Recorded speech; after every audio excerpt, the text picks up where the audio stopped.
Une fois que les animaux rentrent en ville, les animaux sont nourris essentiellement par l'aliment bétail et la fane d'arachide. L'aliment bétail le prix étant ce qu'il est, bien qu'il est stabilisé autour de 7 000, 8 000 francs le kilo à l'usine, le sac pardon, de 40 kg à l'usine. L'aliment bétail aussi faisant l'objet d'un appui aux éleveurs. Le ministère de l'élevage a dégagé 750 tonnes pour aliments bétail subventionnés à 5 000 francs le sac pour appuyer les éleveurs. Mais en dehors de tout ça, c'est la fane d'arachide aujourd'hui qui constitue la préoccupation. Parce que cette année, compte tenu du fait que l'année dernière, il y a eu un déficit pluviométrique dans le nord, il y a eu une longue soudure pour le bétail, compte tenu du fait également que cette année, il y a eu un retard de l'installation des pluies dans certaines zones du pays et une longue pause pluviométrique, le tapis herbacé ne s'est pas correctement installé. La fane d'arachide qui est disponible, qui faisait l'objet de spéculations vers la fin de la saison sèche, pendant l'hivernage et notamment pendant la fête de Tabaski, cette fane d'arachide qui coûtait les années antérieures 5 000, 4 000, 6 000 francs le sac, actuellement coûte autour de 8 000, 8 500 francs le sac. Et ce sac-là, c'est autour de 18-20 kilos. Vous voyez donc cette année, cette grande spéculation autour de la fane d'arachide qui crée des problèmes. Mais l'aliment bétail, en tout cas, nous permet pendant cette dernière semaine de gérer l'alimentation des sujets. Et donc, nous pensons que le prix du mouton, en dépit de tous ces facteurs-là, sera vraiment à la portée des consommateurs. Parce que ce que nous avons constaté, nous suivons l'ensemble des 155 marchés au niveau du Sénégal. Nous suivons l'ensemble des 40 points de vente qui sont autorisés par arrêté du gouverneur de la région de Dakar. Nous avons constaté que les prix sont pratiquement les mêmes que l'année dernière et même l'année 2015. C'est les mêmes fourchettes de prix qu'on rencontre.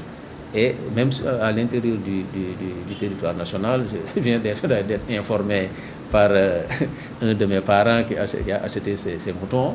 Il a acheté ces moutons à 65 000, le petit sujet, et à 75 000, qui est à peu près du même gabarit que le mouton qu'il avait acheté l'année dernière à Sévéhaï à 125 000. Cette fois, il l'a acheté à Linguère.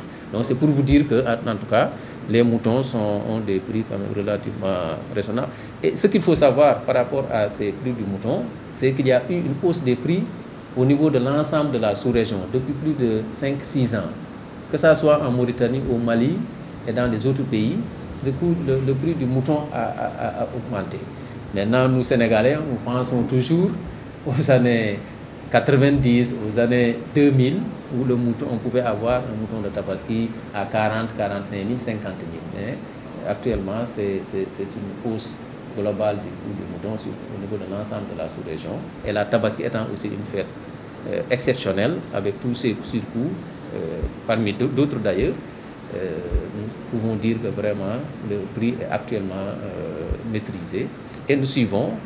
Et le moment venu, on va informer les clients pour qu'ils puissent faire, comme on l'appelle, le wakhalé, en connaissance de cause. Le problème du Mali n'a aucune influence, aucun impact sur le prix du mouton. Il y a 3 ans, on avait cette inquiétude-là, mais quand nous avons fait les analyses, discuté avec nos collègues maliens, les éleveurs maliens, les problèmes ne touchent pas les zones d'élevage de moutons du Mali. Et cette année d'ailleurs, ils sont venus en force. La Mauritanie aussi s'est mobilisée.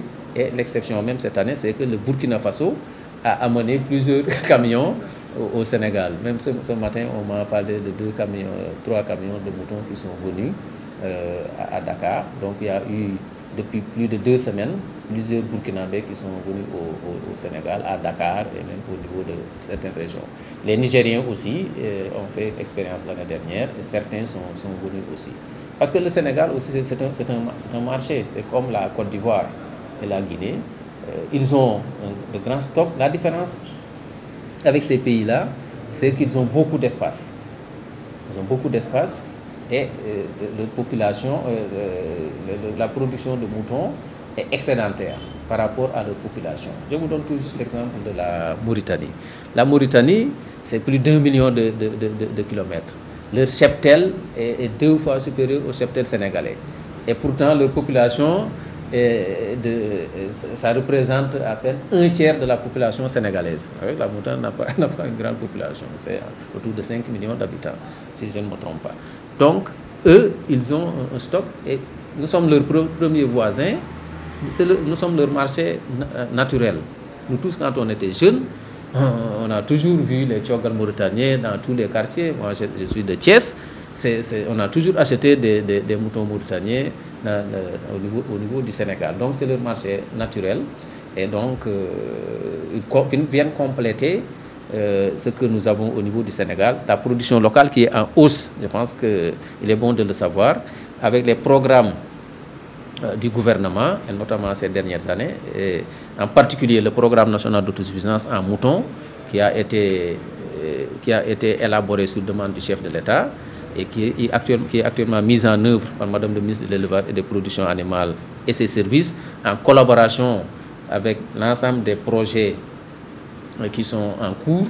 Aujourd'hui, nous avons une production locale qui est en hausse, mais malgré cela, puisque la population aussi augmente, la demande augmente, il est évident qu'on va attendre encore quelques années avant de résorber le gap que nous avons.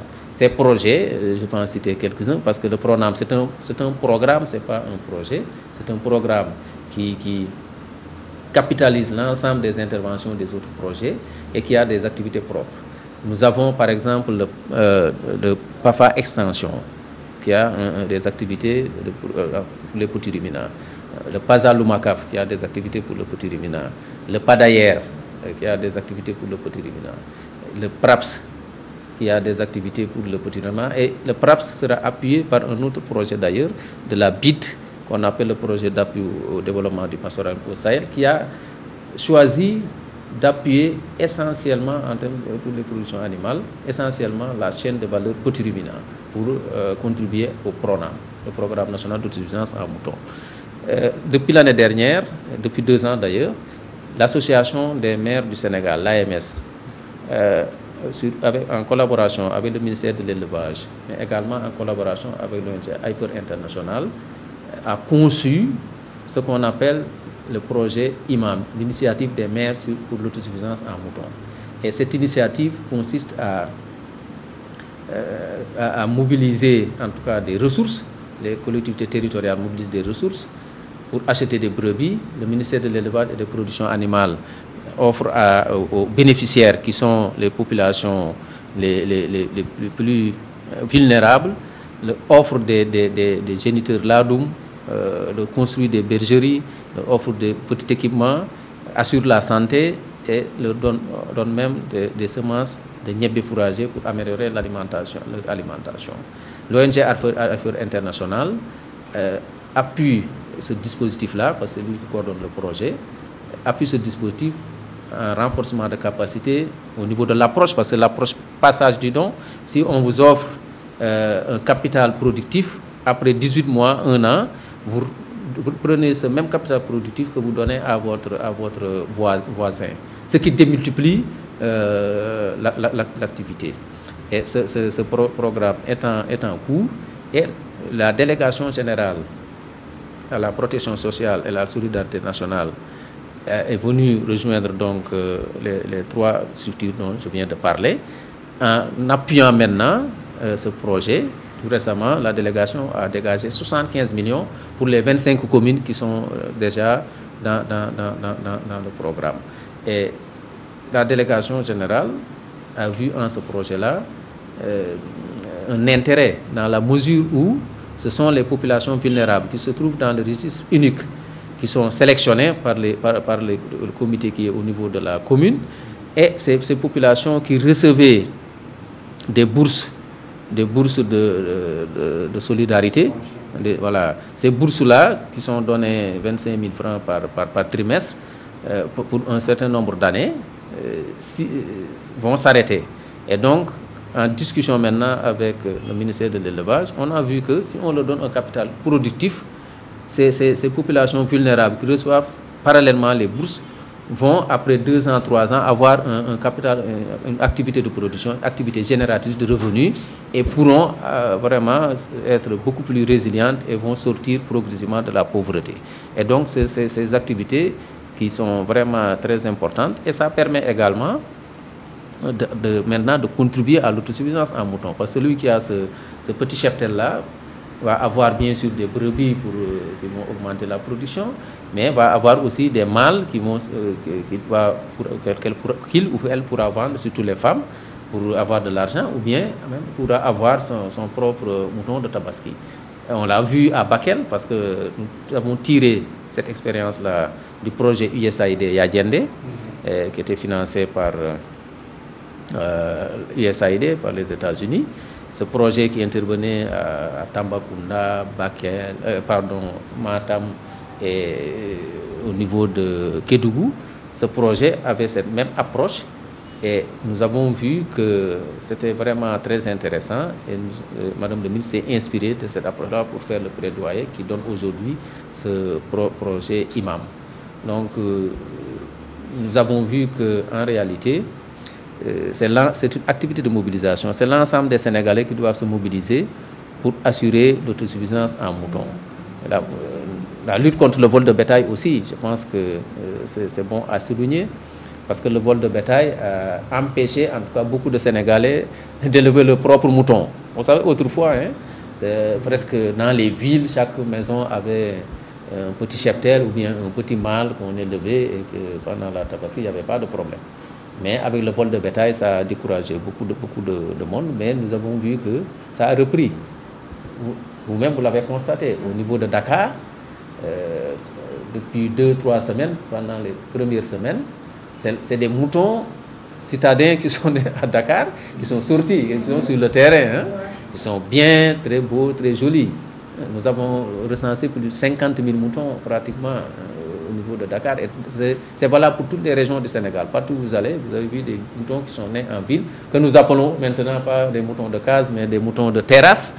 Et cette production, donc, c'est parce que la sécurité est de plus en plus assurée. Et donc, c'est une excellente contribution. Et les autres pourront élever leurs propres moutons au niveau de leur concession et aborderont la fête avec beaucoup plus de sérénité.